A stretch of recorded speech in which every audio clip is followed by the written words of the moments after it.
ano 2002. Testemunho de Darijan Mitrovic, da cidade de Velenge, país Eslovênia. Vou começar a relatar como foi a minha falsa conversão. Comecei a congregar em uma igreja neopentecostal. Os ensinamentos liberais desse pastor fez que eu permanecesse cego por muitos anos dentro da igreja. Eu pensava que era salvo e conhecia a verdade. Os membros da nossa igreja estavam indo ao cinema para assistirem os novos lançamentos de filmes. Às vezes os obreiros marcavam um jogo de futebol no campo. Alguns tiravam as suas camisas suadas. No outro dia eles faziam cultos pentecostais buscando o Espírito Santo. Eles falavam em línguas estranhas, eu também falei naquele dia. Fizemos o mês inteiro de culto que busca os dons espirituais. Eu recebi os dons de profecias e curas. Entregava profecias e revelava a vida inteira das pessoas. Curava os enfermos com imposição de mãos, mas não deixava o mundo. Jogava futebol e era viciado em filmes. Eu era uma pessoa que discutia com os outros irmãos por causa de cargo e brigava com os meus opositores. Cheguei até a agredir a minha esposa várias vezes, querendo impor a minha autoridade. Para a minha sorte, a minha esposa nunca divorciou de mim por me amar. Ela não era evangélica, mas sabia dar melhor testemunho de vida do que eu. Eu não era convertido por não conhecer a verdade que liberta. Até que Deus pesou o seu dedo na minha vida, perdi o meu emprego e fiquei enfermo. Eu pregava que os cristãos que vivem desempregados não tinham Deus por viver uma vida miserável. E os cristãos enfermos, eu dizia que eles foram amaldiçoados. Zombava deles dizendo que o diabo se apossou de suas vidas. Eu tinha um emprego que ganhava muito bem e uma ótima saúde. Eu dizia que Deus está na minha vida por receber essas bênçãos. Até que fui abatido e humilhado por Deus pela minha exaltação. Fiquei cheio de enfermidades e sem a capacidade de trabalhar e fui demitido da empresa. Orei a Deus dizendo: eu sou o seu servo, não aceito essas maldições do diabo. Deus não me ouvia, estava desfalecendo e a minha esposa cuidava de mim. Estava fraco e de cama sem forças para se levantar, só conseguia andar com a ajuda da minha esposa. Ela me levou ao hospital, mas a minha enfermidade se ocultava dentro do meu corpo e os médicos não descobriam. Fiquei assustado por saber que a enfermidade era algo sobrenatural pelo fato dos médicos não descobrirem. Orei a Deus me humilhando em sua presença pela primeira vez. Eu disse: Senhor, se eu pequei, me perdoa, levanta-me dessa cama, lembra dos dons que me presenteou para fazer a sua obra.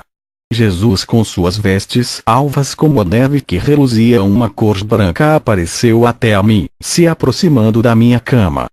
A sua luz diminuiu a claridade para eu enxergá-lo. O seu rosto sério não estava aprovando a minha atitude. Ele disse: eu nunca lhe dei dons, nunca foi o meu servo, nunca fez a minha vontade. Eu disse: Senhor, não lembra que orei ao Senhor e recebi o dom de línguas, depois os de profecias e curas? Jesus respondeu: não foi eu, um espírito enganador possuiu a sua boca para falar em línguas e usou para entregar profecias. As curas que tu fazia provinham dos demônios. E as suas revelações que recebia de cada vida são adivinhações. Os demônios sabem da vida de cada pessoa e usaram a sua boca para adivinhar. Eu nunca tive contigo, a minha verdade não estava em sua vida. O seu pastor lhe preparou na mentira, ensinando a ti um falso evangelho. Tu se humilhaste diante de mim, eu ouvi o seu clamor de humilhação pela primeira vez. As suas orações egoístas dizendo que eu tinha a obrigação de lhe abençoar nunca foram ouvidas e nem atendidas. Eu não sou o seu servo para fazer a sua vontade, tu é que tem que fazer a minha.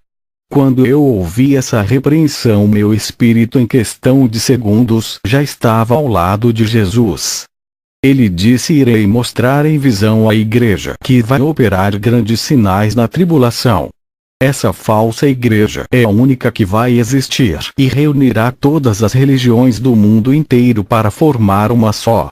O falso profeta é o líder dessa igreja e terá poderes para executar as leis de morte, matando as pessoas que não seguirem a besta. Uma igreja totalmente idólatra e cheia de milagres e curas. As imagens dessa igreja falam e até curam a todos que tocam-las. Essa igreja tem poder para intervir e tirar a liberdade das pessoas. O poder que essa igreja vai ter na vida das pessoas foi dado através da besta por causa do pacto entre o falso profeta e o anticristo. Duas coisas que irá comandar o mundo na grande tribulação. A religião comandada pelo falso profeta, que é a besta que subiu da terra. E a política comandada pelo anticristo, que é a besta que subiu do mar. Na visão que eu vi o espírito da besta que subia das profundezas da terra, do mais profundo abismo infernal. E o outro espírito subia das profundezas do mar, também do abismo. Acredito que essas duas feras estavam presas no abismo do inferno. A terra foi para o Oriente Médio e ganhou toda a Ásia. O povo de Israel e os muçulmanos aceitaram a besta como o seu rei. Essa falsa religião criou dois deuses de carne na qual o povo podia ver e conversar. O falso profeta fazia a população mundial a se curvar diante dele e do anticristo. Essa religião era a mais idólatra de todos os tempos e operava tantos sinais como nunca tinha visto antes. Nem as igrejas de nossos dias faziam tantos milagres iguais a essa que vi na visão. Os falsos profetas dos nossos dias serão pequenos demais em operações de curas em comparação com essa religião que virá para subjugar o mundo. O anticristo será um homem estratégico e conduzirá todas as religiões em uma religião única. Aqui o falso profeta será o maior líder religioso de todos os tempos. O mundo tomado pela religião implantada pelo anticristo serão marcados com seu sinal. A marca que fará muitos serem propriedades da besta. E milhões e milhares de demônios foram soltos para trabalharem na igreja do falso profeta.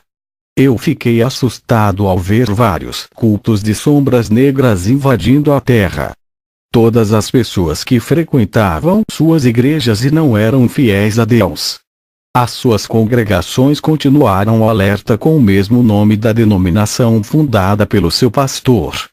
Mas na tribulação, quem estava sendo cultuado no templo era a besta. A sua estátua estava dentro de todas as igrejas da terra que antes da tribulação eram lugares de adoração a Deus. Todo o povo cristão, que tinha negado a Jesus, estavam dentro dos templos, sendo submissos à maior autoridade da terra, o falso profeta. A imoralidade alcançou um alto nível que tudo ficou normal.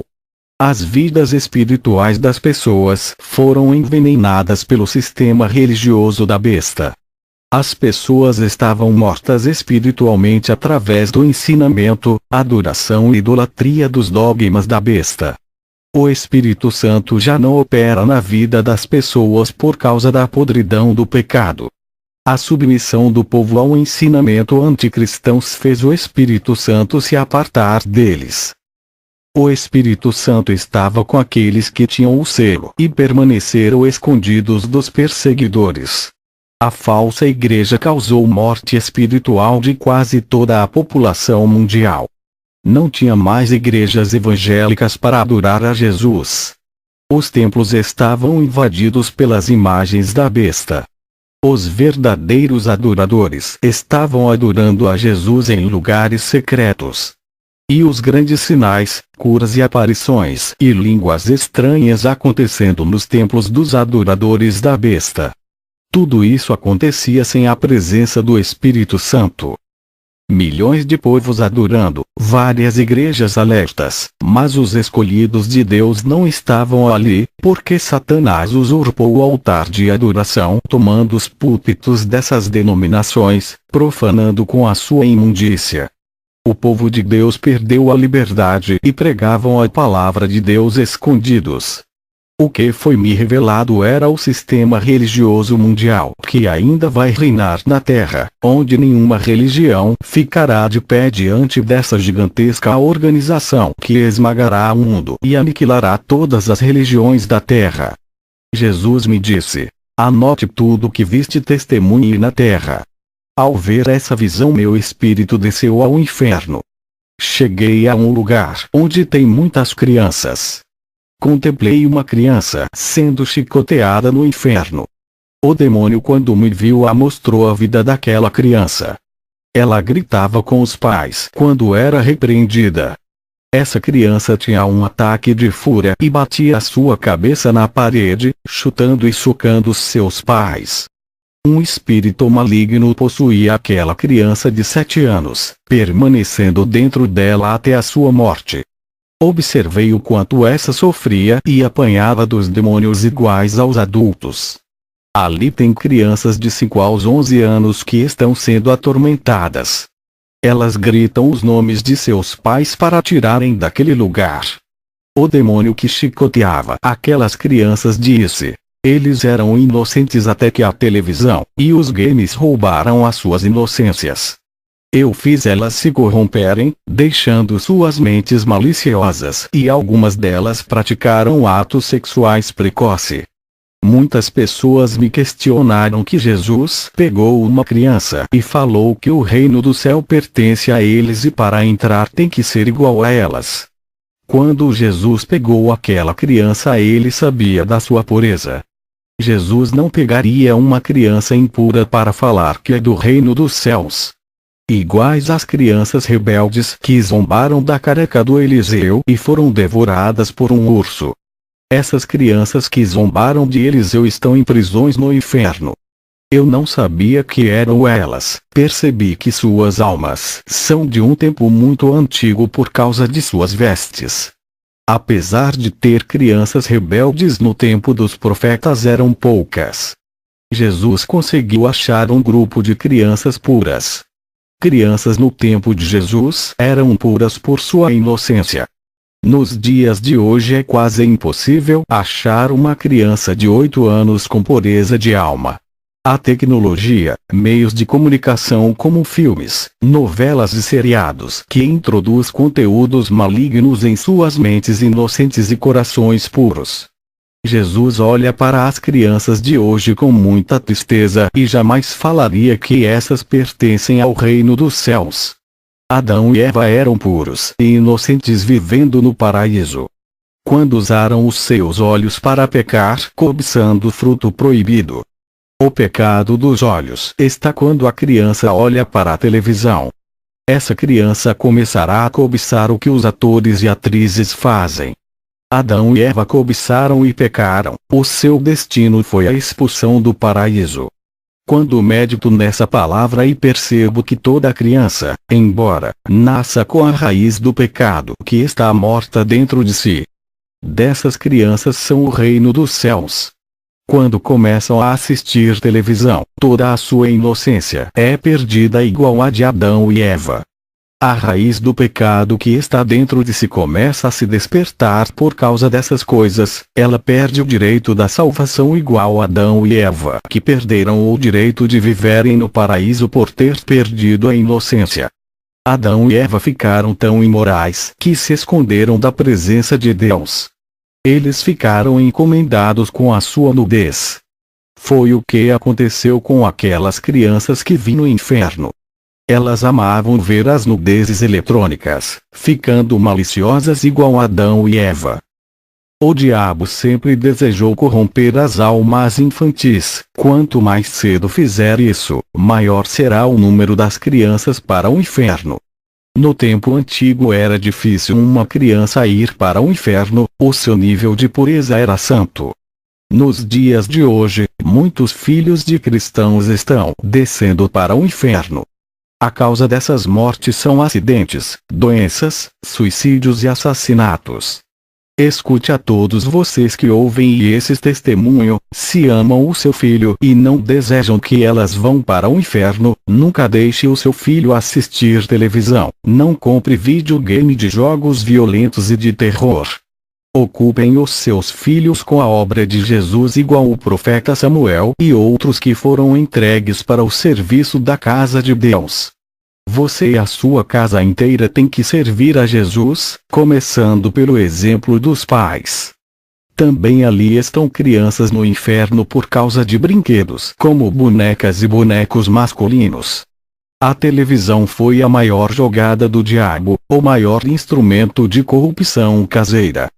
Se para adultos é proibido o que contamina a mente, imagine as crianças que ainda não sabem diferenciar a realidade e a mentira.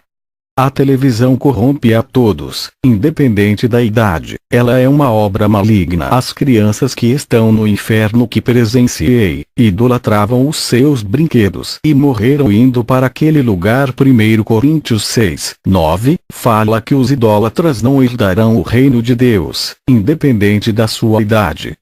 O demônio que atormentava as crianças disse: os brinquedos são como uma estátua de um santo de gesso, barro ou madeira. Nós estamos escondidos atrás de todos os tipos de imagens. Os brinquedos também são imagens infantis. A televisão também tem imagens dos atores e atrizes que são idolatrados através de suas imagens que são expostas nas mídias. Quando o demônio terminou de falar, um versículo veio na minha mente. Êxodo 24, não adorará nenhum tipo de imagem. Os brinquedos são imagens criadas para atender o público infantil. Os demônios estão escondidos através dos bonecos e bonecas esperando uma criança comprar o brinquedo para eles possuírem essas crianças. Quando os pais trazem esses bonecos para dentro de suas casas, estão trazendo imagens de idolatria infantil para os seus lares. Eu vi um exército de demônios mirins da possessão subindo do inferno para a terra. Eles se infiltraram em todas as lojas de brinquedos do mundo. Através dessas estátuas infantis, os demônios tinham acessos ao corpo das crianças, mudando a sua personalidade e comportamento. Também vi demônios subindo para a terra e possuíam a mente de todas as crianças que tinham os seus brinquedos. Suas personalidades foram mudadas e os seus comportamentos através dos demônios que moravam dentro de suas mentes. Esses demônios colocavam pensamentos de desejos sexuais dentro dos corações das crianças. O demônio que atormenta as crianças no inferno disse: uma menina que brinca de ser mamãe com a sua boneca, atiraremos esses sentimentos para que elas tenham relações sexuais antes da idade e venham a ter gravidez prematura. Fazemos que crianças de 10, 11 anos procurem relacionamento mais cedo, possuímos os seus corpos, fazendo elas procurarem homens adultos. Nem tudo é culpa dos pedófilos. O demônio ainda disse que o espírito da sensualidade que está nos desenhos e filmes estão possuindo as crianças que assistem. Primeiro corrompemos as suas mentes e corações para depois possuirmos os seus corpos pequenos. Ao ouvir todo o plano maligno que foi executado na terra, uma força me puxou para fora do inferno. Me encontrei com Jesus, ele me mostrou em visão como vai ser o milênio. A terra começou a ser verdejante, flores, plantas e árvores cresciam em lugares secos e inférteis. Até os desertos nasceu grama e brotava a água. A cidade de Jerusalém parecia o jardim do Éden com as suas flores lindas e as árvores carregadas de frutos. Existia variedades de frutos, as águas limpas não tinham poluição. O povo de Israel estava feliz naquela terra que é a verdadeira reprodutora de leite e mel. Todos adoravam a Jesus, quando ele descia para visitar o povo na terra. Jesus deixava representantes seus em Jerusalém, depois subia para o céu. A expectativa de vida aumentaram de 200, 300, 500 e 800 anos como de antigamente.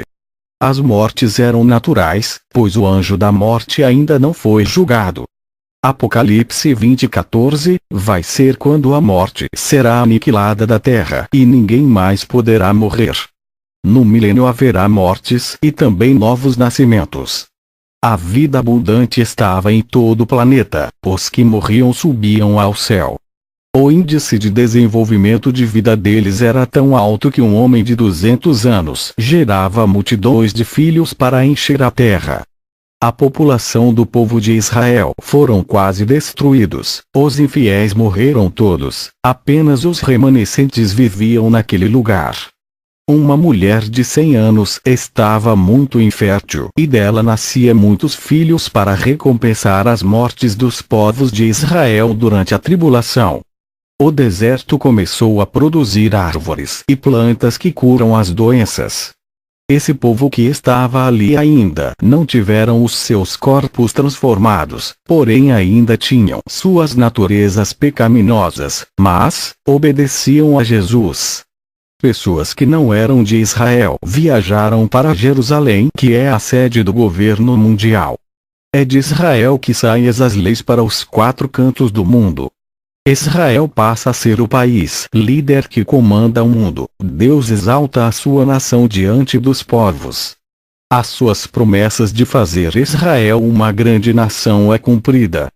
Os leões comiam capim, todos os animais carnívoros se transformaram em vegetarianos. As serpentes não tinham mais venenos. O povo brincava com os leões e as serpentes, nadavam com os crocodilos.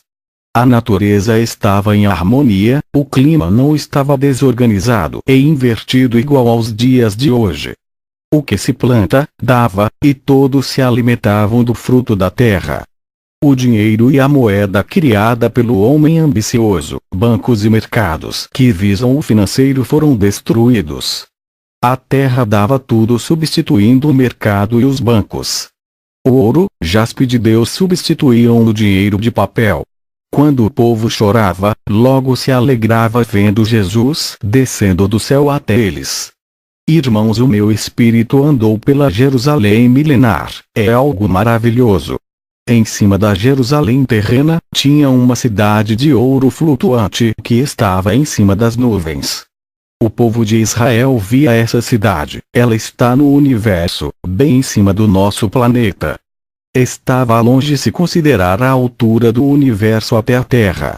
Mas o seu brilho era tão resplandecente como o sol. À noite aquele quadrado gigante brilhava como uma estrela, parecia uma cidade de fogo, porque era totalmente de ouro amarelo. De dia não era tão visível quanto à noite. Uma grande nuvem cobria aquela cidade de dia igual à nuvem que cobre o sol. Êxodo 13:21, durante o dia o Senhor ia diante deles, numa coluna de nuvem para guiá-los no caminho e de noite. Foi assim que eu vi a cidade quadrado, brilhava como o sol e de dia uma nuvem o cobria. Tanto o fogo e a nuvem simboliza a direção e o caminho certo. De alguma forma aquela cidade celeste guiava a cidade terrena de Jerusalém.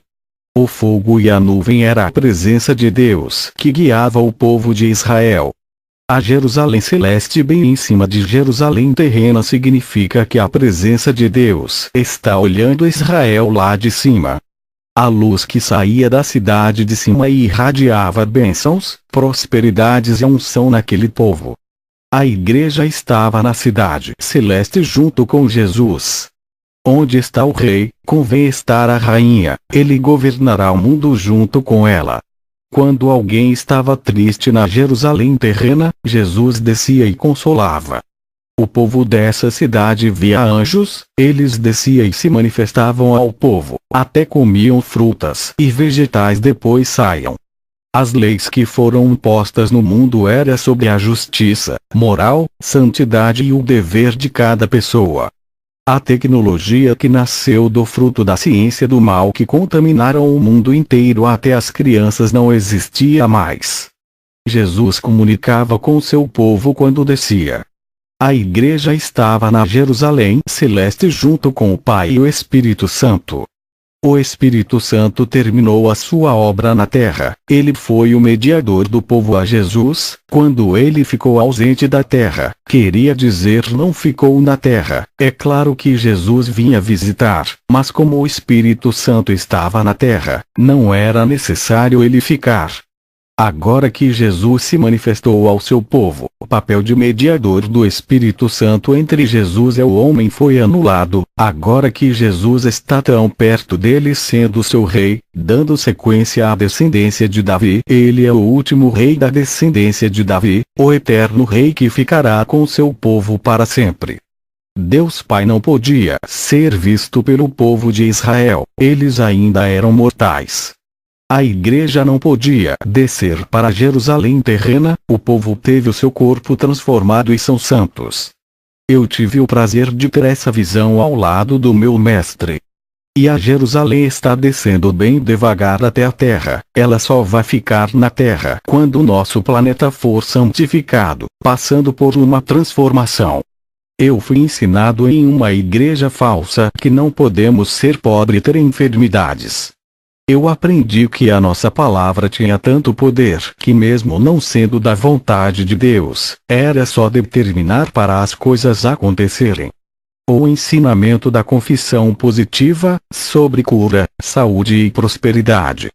Isso era o ensinamento da igreja. Não se falava de santidade, renúncia, pecado, inferno e arrebatamento, tudo era voltado para as coisas da terra. As nossas conquistas eram os bens da terra, não os galardões que esperam os salvos. Eu saí dessa igreja por ordem de Jesus, não tinha nada que acrescentava na minha vida espiritual. E você que congrega em igrejas neopentecostais, saiam delas, pois vão te levar para o inferno. Eu fui enganado pelas suas doutrinas, eu expulsava demônios pensando ter a autoridade de Jesus. Ele apareceu a mim e me mostrou na visão como estava a minha vida. Eu estava acorrentado da cabeça aos pés. Ele me disse: olha para sua situação, como pode expulsar os demônios se está aprisionado por eles? Meu filho, tu não expulsa demônios e nem pode ter a minha autoridade. Como vai manejar a minha espada se tuas mãos estão aprisionadas? Filho, é preciso se soltar primeiro para receber os meus dons, não pode usar as minhas ferramentas espirituais nessa condição. Hoje eu quebro as cadeias espirituais da sua vida e liberto a sua alma, estará livre. Lembre-se, não volte para trás a praticar as suas obras do passado. Se fizer isso, será acorrentado em dobro, dessa vez por 7 demônios. Essa foi a advertência que Jesus me deu. Ele é bondoso ao oferecer uma nova oportunidade para eu começar. Que a paz do Senhor Jesus Cristo se manifeste em cada lar, em cada vida e família. Amém.